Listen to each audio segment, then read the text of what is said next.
Good afternoon anybody. कल का जो पोशिंदा 32,000 कॉल ऑप्शन कल का डे लॉस में क्लोज हुआ था, बट मैं पोशिन लॉन्ग टाइम होल्ड रख लिया था।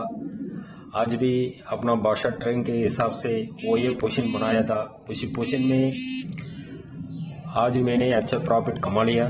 47,700 to 5 प्रॉफिट में पहुंच चुका है। बादशाह ट्रेडिंग के लिए मैं बहुत धन्यवाद दे रहा हूँ। Thank you sir.